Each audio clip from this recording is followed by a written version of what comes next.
नमस्कार। राति 8 बजेको जनता समाचारमा स्वागत छ। म अनिस्मा बस्नेत। म मिलन बजगई। सबैभन्दा पहिले प्रमुख समाचार। आफ्नो मन्त्रालय अन्तर्गत अतिक्रमणमा परेका राज्यको सम्पत्ति फिर्ता ल्याउने पर्यटन मन्त्रालयको प्रतिबद्धता। फिर्ता गर्न नसके पदमा नबस्ने जिकित। आगामी निर्वाचनमा एमालेको बहुमत आउने अध्यक्ष ओलीको दावी। एमसीसीलाई पत्र लेखेर प्रधानमन्त्री र दाहालले देशमाथि खेलवाड गरेको आरोप। राष्ट्रिय गौरवका योजनाहरूको आर्थिक स्थितिप्रति संसदीय समितिको चासो। काम नै प्रभावित हुने गरी गलत आँकडा पेश नगर्न निर्देशन।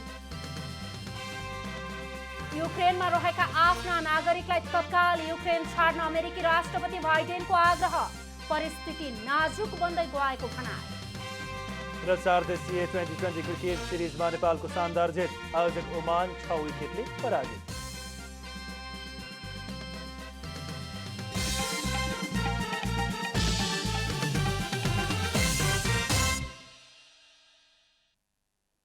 अब पूरा समाचार। स्थानीय तह निर्वाचनको तयारीमा जुटेको निर्वाचन आयोगले काममा तीव्रता दिएको छ।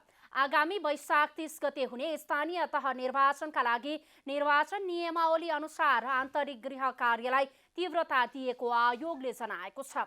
मतदाता नामावली सङ्कलनलाई रोकेर त्यसलाई अद्यावधिक गर्ने काम गरिरहेको आयोगले निर्वाचनका लागि चाहिने सामान्यदेखि संवेदनशील गरी करिब 60 प्रकारका सामग्री खरिदको तयारी थालेको छ। त्यसका लागि बजेटलाई अन्तिम रूप दिन लागि आयोगले जनाएको छ। को लागि चाहिने जुन आर्थिक स्रोत छ त्यो नेपाल सरकारसँग माग्नको लागि चाहिँ बजेटलाई अन्तिम रूप दिने काम पनि भइसकेको छ।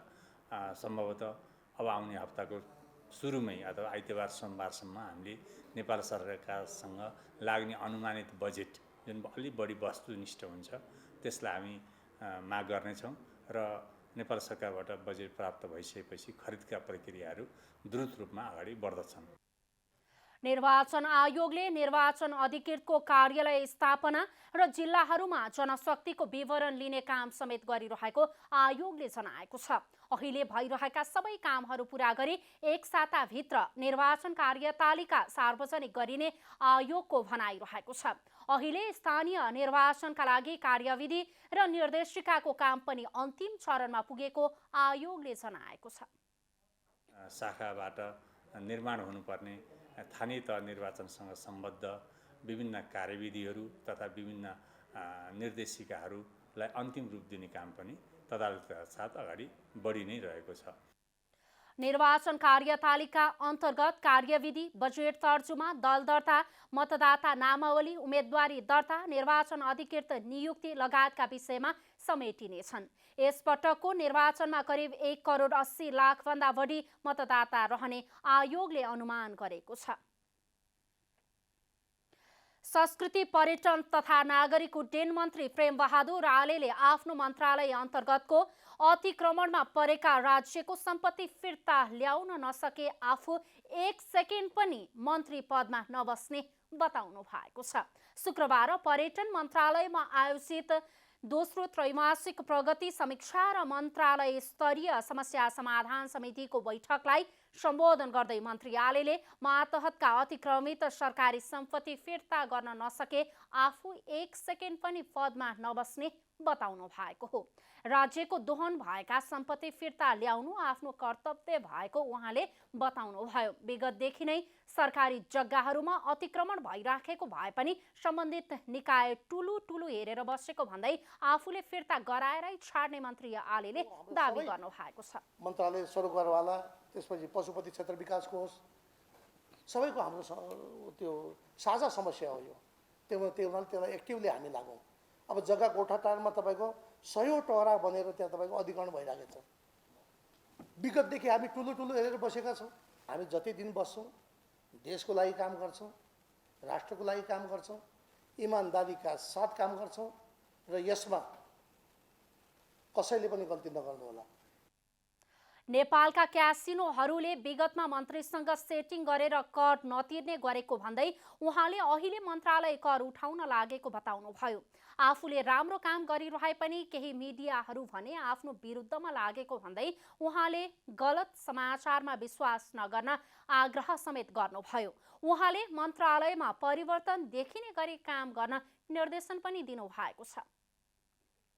निर्देशक लगायत हाम्रो सबै टिमले यो सहयोग गरेको हुनाले हामी अहिलेसम्म सफल भएका छौँ।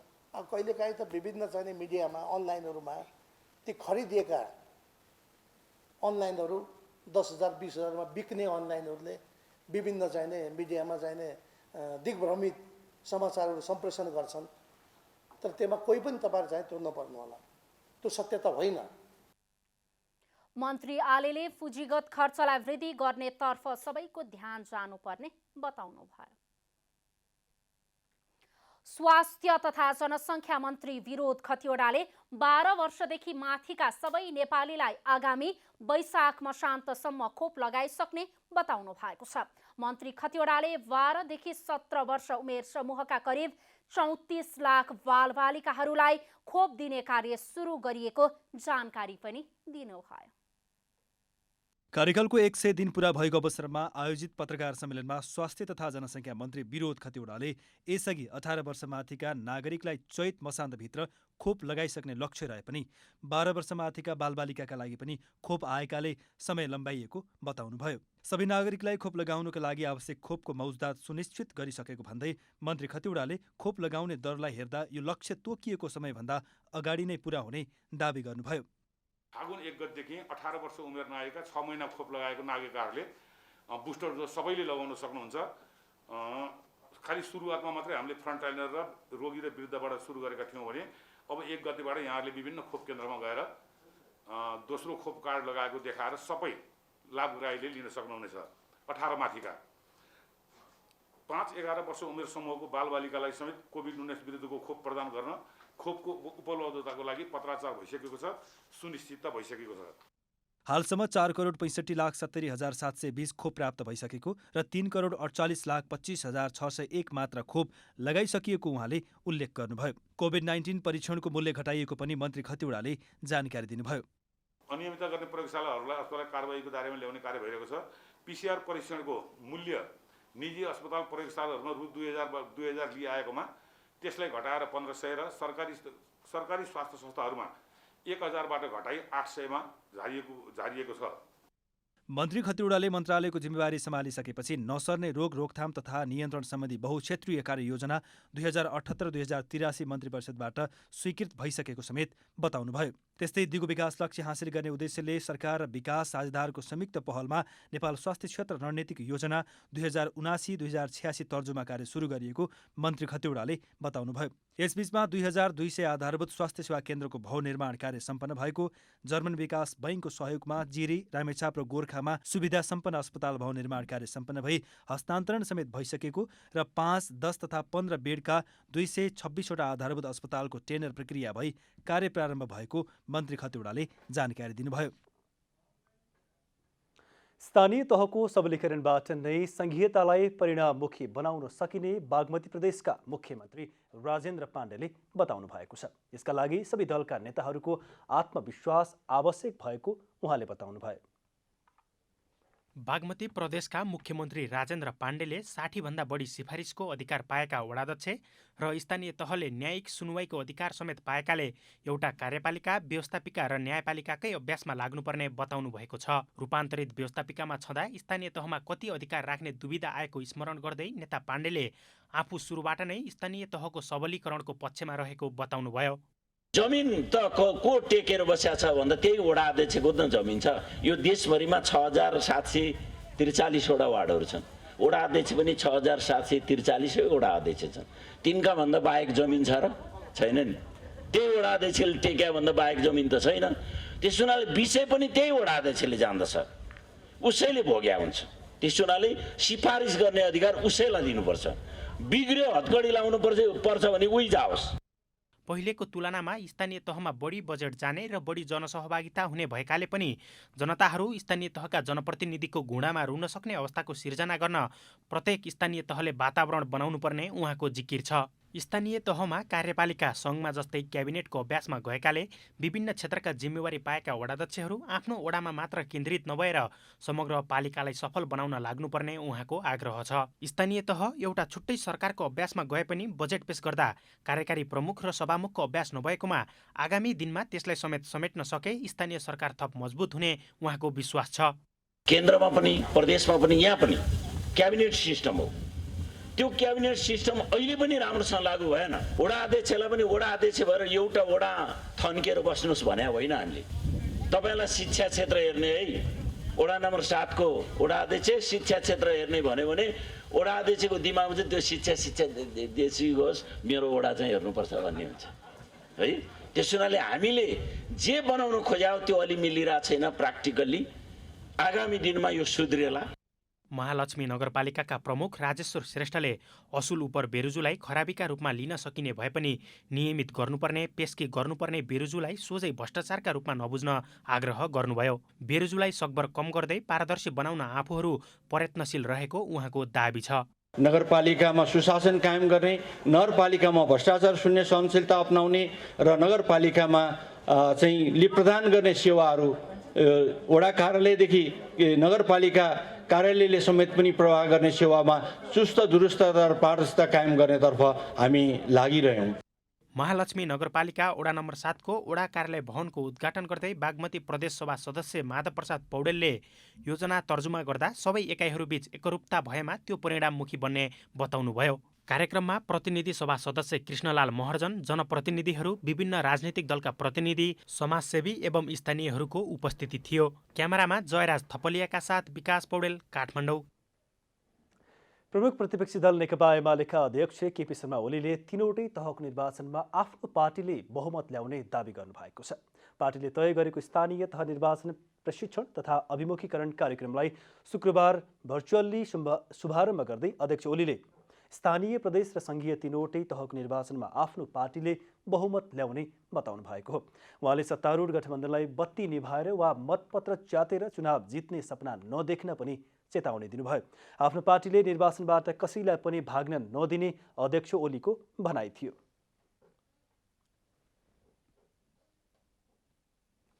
निर्वाचनबाट हामी कसैलाई भाग्न पनि दिँदैनौँ र निर्वाचनलाई अबका निर्वाचन बत्ती निभाएर जित्ने, मतपत्र च्यातेर जित्ने सपना नदेखे हुन्छ, कल्पना कसैले नगरे हुन्छ, त्यो पनि भनिदिन चाहन्छु।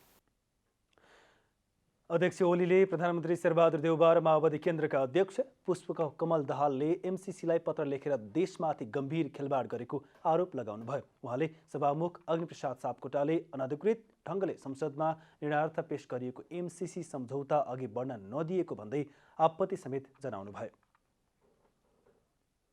सभामुखले सरकारले निर्णयार्थ पेश गर्नका लागि संसदमा प्रस्तुत गरेको, दर्ता गरेको चिजलाई सभामुखले पेश नगरेर रोक्छु भन्न सभामुखको अधिकार छैन, कर्तव्य होइन र उनले त्यो अनधिकृत ढङ्गले बल्मी चाहिँ गरेका छन्। अध्यक्ष ओलीले चुच्चे नक्सा प्रयोग गर्ने काम सरकार र सत्तारूढ दलहरूले नगरेर देश र मुलुकको भौगोलिक अखण्डतामाथि खेलवाड गरिरहेको आरोप पनि लगाउनुभयो। नेपाली कङ्ग्रेसको बाँकी रहेका 16 जिल्लाको अधिवेशन फागुन 13 गते हुने भएको छ। नेपाली कङ्ग्रेस केन्द्रीय कार्य सम्पादन समितिको शुक्रबार बसेको बैठकले बाँकी जिल्लाहरूको अधिवेशन फागुन 13 गते गर्ने निर्णय गरेको हो। बैठकमा पार्टीको भातृ तथा शुभेच्छुक संस्थाहरूको अधिवेशन लगायतका कार्यहरू सम्पन्न गर्नका लागि विधान मस्यौदामाथि पनि छलफल सुरु गरिएको र त्यसका लागि आवश्यक सबै निर्णयहरू गर्न आइतबार पुनः केन्द्रीय कार्य सम्पादन समितिको बैठक बोलाइएको पार्टीका प्रवक्ता डाक्टर प्रकाश शरण महतले जानकारी दिनुभयो।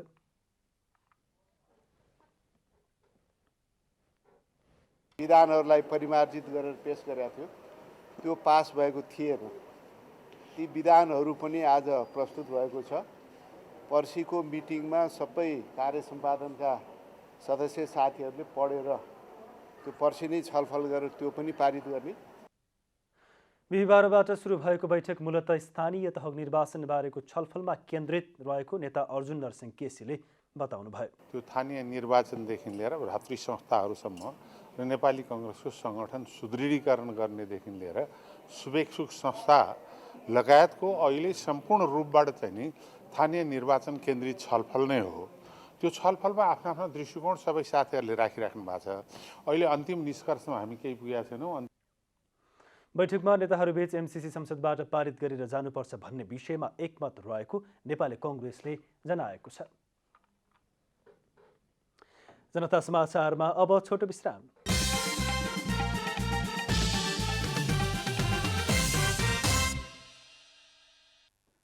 जनता समाचारमा अब थप समाचार। प्रतिनिधि सभा अन्तर्गतको विकास तथा प्रविधि समितिमा राष्ट्रिय गौरवका आयोजनाहरूको आर्थिक स्थितिबारे छलफल भएको छ। छलफलका क्रममा सरकारवालाहरूले आफ्नै गुनासा र समस्या व्यक्त गरेका छन्। प्रतिनिधि सभा सदस्य यज्ञराज सुनवारले विकास निर्माणको कामलाई समयमै सम्पन्न गर्नका लागि अर्थ मन्त्रालयमा समन्वय संयन्त्र निर्माण गर्नुपर्ने बताउनु भएको छ। शुक्रबार प्रतिनिधि सभा अन्तर्गतको विकास तथा प्रविधि समितिको बैठकमा सुनवारले राष्ट्रिय गौरवका आयोजनाहरूमा आर्थिक अभाव हुन दिन नहुने बताउनुभयो। राष्ट्रिय गौरवका आयोजनाहरू जे भनेर भनेको छ बजेट अभाव हुँदैन, अब गतिमा कामहरू अगाडि बढाइदिन्छ भन्ने कुराहरू चाहिँ उठेका छन्। अन्तर मन्त्रालय एउटा चाहिँ समन्वय मतलब निर्माण संयन्त्र निर्माण गरेर हुन्छ वा के गरेर हुन्छ, जे होस् प्रतिफल दिन तहमा पुगेका सडकहरू सामान्य कमजोरीका कारण ढिला नहोस् भन्नेतर्फ मन्त्रालय ध्यान दिनुपर्दछ भन्ने कुरा म राख्न चाहन्छु। यस्तै सांसद बहादुर सिंह लामाले ठूला आयोजनाहरूलाई निर्माणका क्रममा आर्थिक लगायतका समस्या हुन नदिन मास्टर प्लान बनाउँदा नै विचार पुर्याउनु पर्ने सुझाव दिनुभयो। राजमार्गहरू बनाउँदाखेरि पहिला मास्टर प्लान हुनुपर्छ। हाम्रो देशमा मास्टर प्लान बनेको देख्दिनँ र पटक पटक अघि पनि मैले आफ्नै एलिमेन्टहरू चेन्ज गरिरहेको र यसमा अवरोध भएको यो वास्तवमा मास्टर प्लान बनाइसकेपछि ठुला ठुला योजना सानालाई त गर्न सकेन, तर ठुला योजना त पक्का रूपमा चाहिँ बनाउन सक्नु पर्यो नि हामीले। छलफलमा भौतिक पूर्वाधार तथा यातायात मन्त्री रेणुकुमारी यादवले रुख कटान र मुआब्जाका कारण सडक विस्तार र निर्माण गर्न कठिनाई भएको जानकारी गराउनु भएको छ। उहाँले सरकारले मुआब्जामा आफ्नो नीति अनुसार रकम भुक्तानी गरे सडक विस्तार गर्न सहज हुने बताउनुभयो। मुआब्जाको एउटा हाम्रो कानुनभित्र मिनिमम मुआब्जा सरकारको रेट अनुसार जुन ठाउँमा जुन सडकमा परेको व्यक्तिले दिनुपर्छ भनेर एउटा मापदण्ड नभएर के भइदियो, विदेशीसँगको हाम्रो योजना हुँदाखेरि प्रोजेक्टहरू गर्दाखेरि उनीहरू पेमेन्ट गरे, तर हाम्रो नेपाल सरकारले नगर्दाखेरि धेरै ठाउँमा अप्ठ्यारो परेको। त्यस्तै भौतिक पूर्वाधार तथा यातायात मन्त्रालयका सचिव रविन्द्रनाथ श्रेष्ठले मन्त्रालयले मागेको भन्दा धेरै बजेट दिँदा बजेट खर्च गर्न समस्या भइरहेको बताउनुभयो। यो पुँजीगत खर्च चाहिँ यो हामीले बजेट निर्माणको प्रक्रियादेखि नै सुधार गरेन भने पुँजीगत खर्च गाह्रो छ। सचिव श्रेष्ठले निर्माण सकिसकेका निर्माण कम्पनीहरूले रकम नपाउँदा काम अस्तव्यस्त बनिरहेको र यसबारेमा अर्थ मन्त्रालयलाई भने पनि मन्त्रालयले बजेट निकासा नगर्दा निर्माणको काममा अवरोध भइरहेको बताउनुभयो। संसदीय समितिले नारायणघाट बुटवल सडक खण्डमा डिपिआरमा उल्लेख गरिएको भन्दा बढी रुखहरू काटिएकाले बढी रुख काट्न गलत आँकडा पेश गर्ने र काट्न स्वीकृत दिनेहरूमाथि छानबिन गर्न निर्देशन दिएको छ। प्रतिनिधि सभा अन्तर्गतको विकास तथा प्रविधि समितिको शुक्रबारको बैठकले नारायणघाट बुटवल सडक खण्डका दुवै प्याकेजमा डिपिआरमा उल्लेख गरिए भन्दा बढी रुख काट्नेहरूमाथि छानबिन गरी प्रतिवेदन पेश गर्न भौतिक पूर्वाधार तथा यातायात मन्त्रालयलाई निर्देशन दिएको हो। आयोजनाको काम नै प्रभावित हुने गरी गलत आँकडा पेश गरिएको समितिको ठहर रहेको छ। क्रमशः 576% र 440% रुखहरू काटिनु परेकोले आयोजनाको काममा ढिलाइ भएको भन्ने तथ्य पेश भएको सन्दर्भमा आयोजनाको काम नै प्रभावित हुने गरी गलत आँकडा पेश गर्ने र उक्त कार्यलाई स्वीकृत गर्ने जिम्मेवार परेका पदाधिकारीहरूमाथि 15 दिनभित्र छानबिन गरी त्यसको प्रतिवेदन समितिमा उपलब्ध गराउन नेपाल सरकार भौतिक पूर्वाधार तथा यातायात मन्त्रालयलाई निर्देशन गर्दछ। यस्तै बैठकले छिमेकी राष्ट्रहरूबाट नेपाल प्रवेश गर्ने ठूला मालवाहक सवारी साधनले निर्धारित मापदण्ड र सडकको क्षमताभन्दा बढी मालवस्तु बोकेको नबोकेको सम्बन्धमा प्रवेश नाकामै परीक्षण गर्नका लागि नीतिगत व्यवस्था मिलाउन सरकारलाई निर्देशन दिएको छ। नेपाल प्रवेश गर्ने ठूला मालवाहक सवारी साधनहरूले सवारी साधनको निर्धारित मापदण्ड र सडकको पारवहन क्षमताभन्दा बढी माल वस्तुहरू लोड भए नभएको सम्बन्धमा भन्सार नाका प्रवेश गर्दाकै अवस्थामा अनिवार्य रूपमा परीक्षण गर्ने गरी नीतिगत व्यवस्था मिलाउन नेपाल सरकार प्रधानमन्त्री तथा मन्त्रीपरिषदको कार्यालयलाई निर्देशन गर्दछ।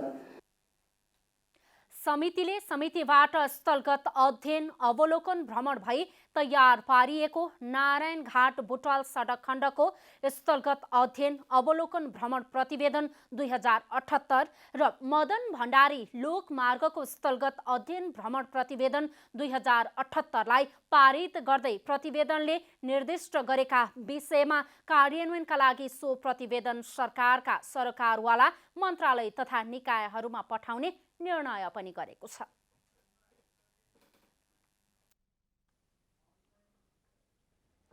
विश्वभर फैलिरहेको कोभिडका कारण अस्थायीको पर्यटकीय क्षेत्र पूर्ण चलायमान बनाउने उद्देश्यले नाटा सुदूरपश्चिम र माउन्टेन हेलिकप्टर प्रणालीको पहलमा खप्तड बढीमालीका हेली टुर आयोजना गरिने भएको छ। उक्त हेली टुर फागुन 1 देखि 10 गतेसम्म सञ्चालन हुनेछ।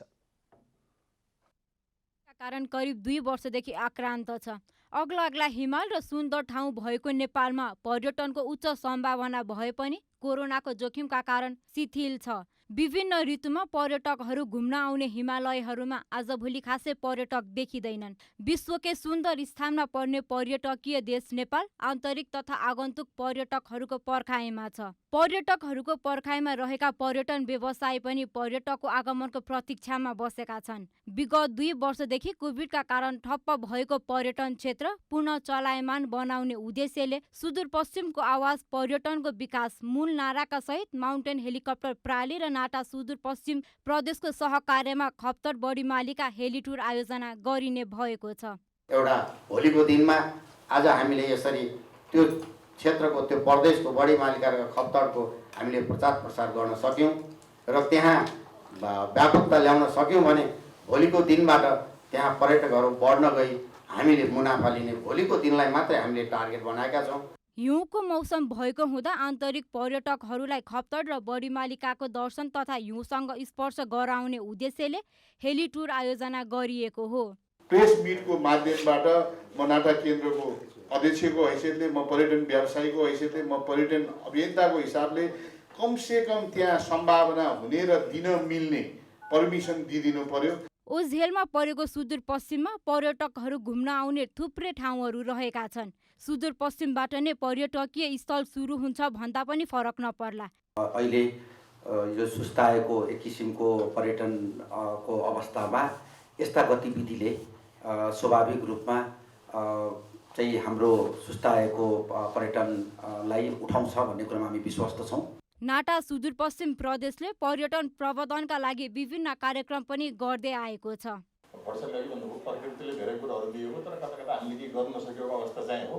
जल जमिन जल स्रोत अथवा जडीबुटी जेसुकै कुराको लागि पनि सुदूरपश्चिम चाहिँ भर्जिन एरिया हो। खास गरेर म पर्यटनसित जोडिएको विषय भए हुनाले पर्यटनको लागि पनि हामीसित अहिले 4वटा यस्तो टाइपको खप्तड चाहिँ हाम्रो एउटा मोटोको रूपमा लिन्छौँ। हामीले खप्तड छँदैछ।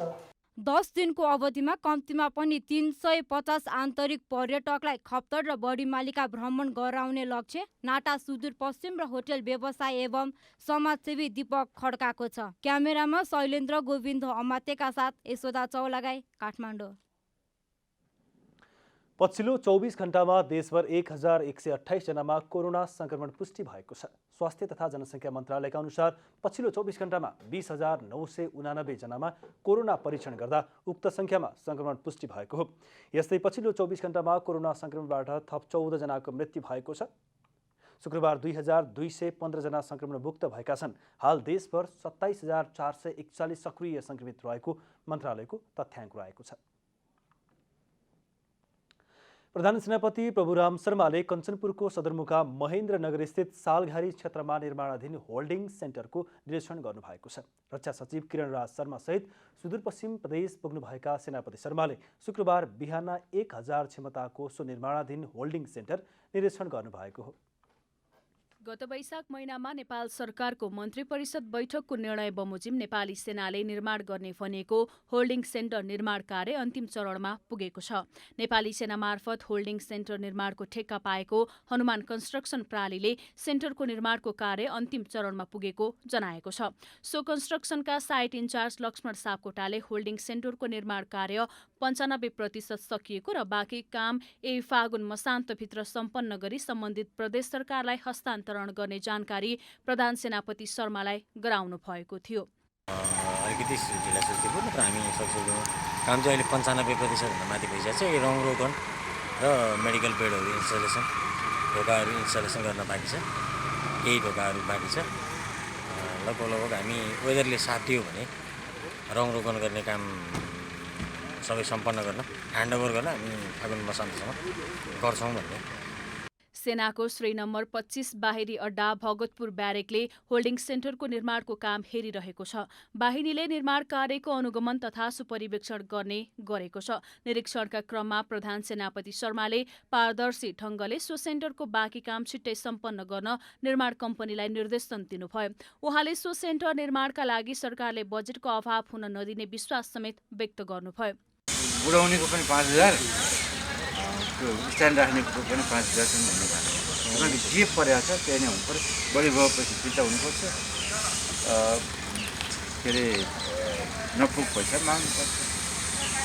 नपुगेको ठाउँ भेरिएसन पनि हुन्छ। उता कञ्चनपुरका प्रमुख जिल्ला अधिकारी रामप्रसाद पाण्डेले प्रधान सेनापति शर्मा, रक्षा सचिव किरण राज शर्मा सहितको टोलीको निरीक्षणपछि सो सेन्टरको बाँकी पनि छिट्टै पूरा हुने बताउनुभयो। उहाँले सो सेन्टरका लागि खानेपानी र सडकको व्यवस्थापनको कामलाई पनि छिट्टै पूरा हुने गरी अघि बढाएको बताउनुभयो। बाटो र पानीको निकासको अवस्था कमजोर अथवा पहिले स्टेटमा समावेश नभएको विषय छ। त्यो समावेश गरेर पुनः यसलाई राम्रो बनाएर सञ्चालनलाई चाहिँ सहज बनाउने गरी निर्देशन भएको छ। 29 करोडमा होल्डिङ सेन्टरको ठेक्का पाएको निर्माण कम्पनीले फागुन मसान्तसम्म होल्डिङ सेन्टर सेनालाई हस्तान्तरण गर्ने जनाएको छ। 3 बिघा क्षेत्रफलमा निर्माण भइरहेको स्थायी होल्डिङ सेन्टरको 22वटा अलग अलग ब्लक निर्माण भएका छन्। निर्माण भएका सबै ब्लकमा बाथरुम, भान्सा, डाइनिङ रुम लगायतको महत्त्वपूर्ण सेवा सुविधा सहित होल्डिङ सेन्टर निर्माण भएको छ। नेपाल सरकारले भारतबाट भित्रिएका नेपाली नागरिकहरूलाई कोरोना संक्रमण भए नभएको परीक्षण गरेर मात्रै गन्तव्यमा जान दिने वा अस्पताल वा आइसोलेसनमा पठाउने गरी वैशाख महिनाको मन्त्री परिषद निर्माणले नेपाल भारत सिमानाका नजिक 8 र उपत्यकामा 2 गरी 10 ठाउँमा प्रत्येकमा 1000 जना मानिस अट्ने क्षमताका होल्डिङ सेन्टर बनाउने निर्णय गरेको थियो। झापाको काकडभिट्टा, मोरङको रानी, पर्साको वीरगञ्ज, रूपन्देहीको बेहलिया, कपिलवस्तुको कृष्णनगर, बाँकेको जमुनाहा, कैलालीको गौरी फन्टा र कञ्चनपुरको गड्डाचौकी तथा काठमाडौँ उपत्यकामा 2 ठाउँमा संरचना बनाउने निर्णय गरिएको थियो। मन्त्री परिषदको निर्णय बमोजिम नै कञ्चनपुरमा पनि होल्डिङ सेन्टर निर्माण भइरहेको छ। अब आर्थिक समाचार।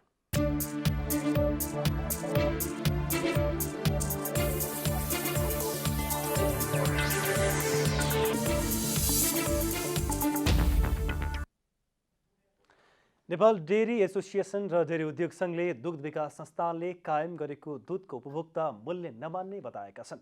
शुक्रबार काठमाडौँमा पत्रकार सम्मेलन गर्दै दुई सङ्घले दुग्ध विकास संस्थानले कायम गरेको दुधको उपभोक्ता मूल्य नमान्ने बताएका हुन्।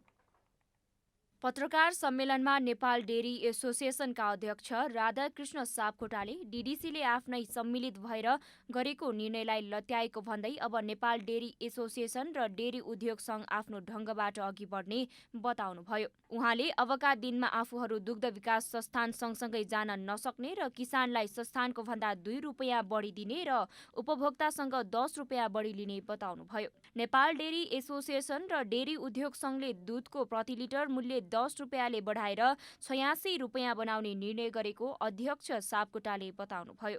हामीले उपभोक्ता मूल्यलाई अहिले 10 रुपियाँ कायम गरेर जानुपर्छ। 10 रुपियाँ कायम गरेर जाउँ, त्यसो गर्दाखेरि 86 रुपियाँ उपभोक्ता मूल्य कायम गरेर जाउँ र किसानको चाहिँ अब दुग्ध विकास संस्थानले चाहिँ दुग्ध विकास सन्तानले 60 रुपियाँको हाराहारीमा किसानको बढाउनु भन्ने कुरा छ। व्यवसायी सुमित केडियाले दुग्ध विकास संस्थानलाई मानेर अघि बढे पनि पछिल्लो निर्णयलाई स्वीकार्न नसकिने बताउनुभयो। उहाँले संस्थानको पछिल्लो निर्णय व्यावहारिक नभएको भन्दै यो दुग्ध क्षेत्रको लागि राम्रो नभएको बताउनुभयो। विकास संस्थानलाई चाहिँ जहिले पनि हामीले एउटा अभिभावक मान्दा पनि योपालि जुन किसिमको एउटा निर्णय दुग्ध विकास संस्थानबाट चाहिँ हुन गयो, यो मेरो विचारमा एउटा दुग्ध क्षेत्रको लागि चाहिँ यो राम्रो होइन। त्यस्तै अर्को व्यवसायी अरनीको राज भण्डारीले दुग्ध विकास संस्थानको निर्णयले अव्यावहारिक भएको र यसकै कारण किसानहरू फस्टाउन नसकेको बताउनुभयो। उहाँले अब निजी क्षेत्रले यसको नेतृत्व गरेर अघि बढ्ने र किसानहरूलाई उचित मूल्य दिने बताउनुभयो। दुग्ध किसानहरू आज फस्टाउन नसकेका कारण यस्तै अव्यावहारिक निर्णय गरेको हो। अब निजी डेरीले यसको नेतृत्व गर्छ र किसानहरूलाई हामी एउटा भनौँ न इन्टरनेसनल लेभलको किसानमा कसरी पुर्याउने भने हामी उहाँहरूलाई अब दोहोऱ्याउँछौँ। दुग्ध विकास संस्थानले केही दिनअघि मात्रै कच्चा दुधको मूल्यमा 9 रुपियाँ वृद्धि गरी शुक्रबारबाट लागू हुने जनाएको थियो। तर नेपाल डेरी एसोसिएसन र डेरी उद्योग संघले भने आगामी फागुन 1 गतेदेखि लागू हुने गरी कच्चा दुधको न्यूनतम मूल्य 53 रुपियाँ 45 पैसाबाट वृद्धि गरी 62 रुपियाँ कायम गरेको छ भने दूरीको अन्तरको आधारमा अन्तिम क्षेत्र र जिल्लाको मूल्य निर्धारण गर्ने बताएको छ। जनता समाचारमा छोटो विश्राम।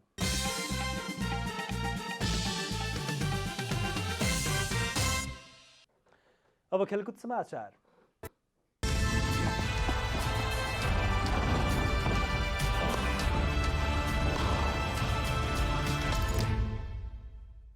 चार देशीय टी20 क्रिकेट सिरिज अन्तर्गत नेपालले पहिलो खेलमा आयोजक ओमानमाथि 6 विकेटको जित हात पारेको छ। अल अमिरात क्रिकेट ग्राउन्डमा 136 रनको लक्ष्य नेपालले निर्धारित 20 ओभरको 3 बल बाँकी छँदा 4 विकेट गुमाएर पूरा गर्यो। नेपालका लागि दिपेन्द्र सिंह एरीले सर्वाधिक 73 रन जोडे। दिपेन्द्रले 53 बल खेल्दा 8 चौका र 1 छक्का हिर्काए। दिपेन्द्रको टी20मा यो सर्वाधिक रन हो। यसअघि उनले 60 रन बनाएका थिए। ओमानका कलिमुल्लाहले 2 विकेट लिए, खमार अलीले 1 विकेट हात पारे। यसअघि टस हारेर पहिले ब्याटिङ गरेको ओमानले निर्धारित 20 ओभरमा 6 विकेट गुमाउँदै 135 रन जोडेको थियो। ओमानका लागि मोहम्मद नदीमले अभिजित 43 तथा जिसन मक्सुदले 31 रनको योगदान गरे। 9.3 ओभरमा 4 विकेट गुमाएर 58 रन बनाएको ओमानको इनिङ्स उकास्न जिसन र मोहम्मदले 5 विकेटका लागि 61 रनको साझेदारी गरेका थिए। जतिन्द्र सिंहले 13, अयान खानले 11 तथा कश्यप प्रजापतिले 11 रन जोडे। नेपालका लागि अविनाश बोहराले सर्वाधिक 3 विकेट लिए। कप्तान सन्दीप लामिछाने, कमल ऐरी र आरिफ शेखले 1-1 विकेट हात पारेका छन्। शहीद स्मारक डिभिजन लिग फुटबल प्रतियोगिता अन्तर्गत शुक्रबारदेखि शुरू भएको 10औं चरणको पहिलो खेलमा फ्रेन्च क्लब विजयी भएको छ। त्रिपुरेश्वर स्थित दशरथ रङशालामा भएको खेलमा फ्रेन्च क्लबले ब्रिगेड बोइज क्लबलाई 5-2 गोल अन्तरले पराजित गरेको हो। यो सँगै फ्रेन्चले प्रतियोगितामा पहिलो जित दर्ता गराएको छ। फ्रेन्चका लागि शुक्रबारको खेलमा सुशील शाह र जमिउल एन्थोनी फ्रान्सियोसले 2-2 तथा श्यामबाबु केप्छ्याकीले 1 गोल गरे। ब्रिगेड बोइजका लागि ड्याडी जुनियर वाम्बा र अनिल गुरुङले 1-1 गोल गरे। खेलको 86औं मिनेटमा ब्रिगेड बोइजका अनिलले पेनाल्टी मार्फत 1 गोल थपे पनि फ्रेन्च 5-2 ले विजयी भयो। पहिलो जितसँगै अङ्क तालिकाको अन्तिम स्थानमा रहेको फ्रेन्च तत्कालका लागि रेलिगेसन जोनबाट जोगिएको छ। 10 खेलबाट 6 अङ्क जोडेर फ्रेन्च 12औं स्थानमा उक्लिएको छ। हारसँगै समान 6 अङ्क नै रहे पनि बीबीसी अङ्क तालिकाको 13औं स्थानमा छ। त्यस्तै 5 अङ्क बटुलेको च्यासल युथ क्लब तालिकाको अन्तिममा छ। त्यस्तै शुक्रबार भएको दोस्रो खेलमा विभागीय टोली त्रिभुवन आर्मी क्लबले जाउलाखेल युथ क्लबसँग बराबरी खेल्दै अङ्क बाँडेको छ। त्रिपुरेश्वर स्थित दशरथ रङशालामा शुक्रबार भएको खेलमा आर्मीले जाउलाखेलसँग 1-1 गोलको बराबरी खेल्दै अङ्क बाँडेको छ। बराबरीसँगै आर्मीले 10 खेलमा 18 अङ्क जोडेको छ भने जाउलाखेलले 9 अङ्क जोडेको छ।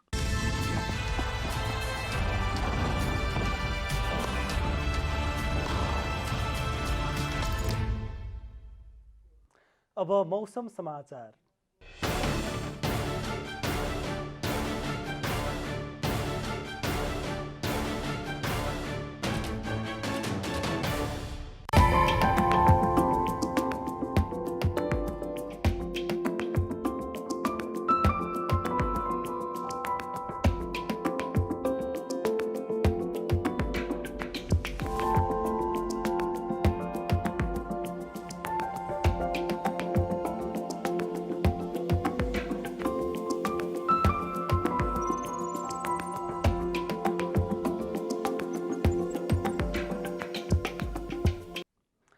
अन्त्यमा आजको डायरी।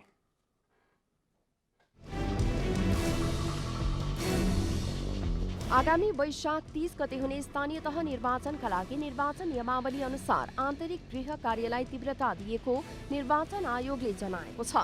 मतदाता नामावली संकलनलाई रोकेर त्यसलाई अध्यावधि गर्ने काम गरिरहेको आयोगले निर्वाचनका लागि चाहिने सामान्यदेखि संवेदनशील गरी करिब 60 प्रकारका सामग्री खरिदको तयारी थालेको हो।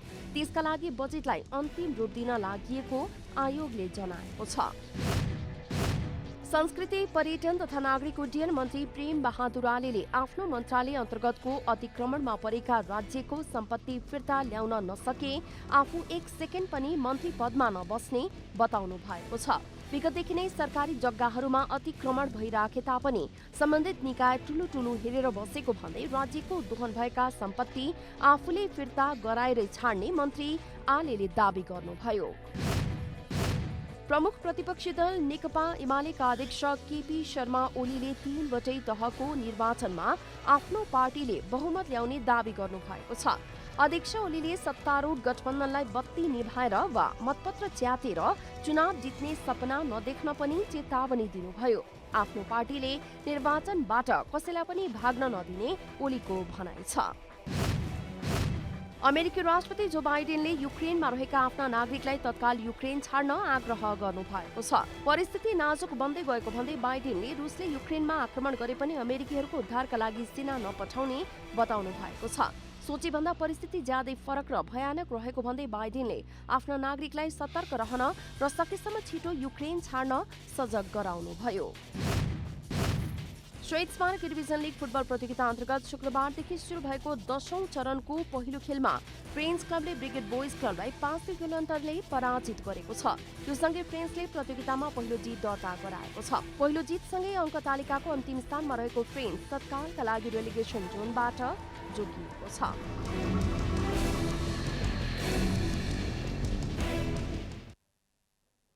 जनता समाचार अहिलेलाई यति नै। जनताद्वारा जनताका लागि प्रसारित जनता टेलिभिजनका कार्यक्रमहरू युट्युब, ट्विटर, फेसबुक र हाम्रो वेबसाइट जनतासमाचार.com मा पनि पढ्न र हेर्न सक्नुहुनेछ। नमस्कार।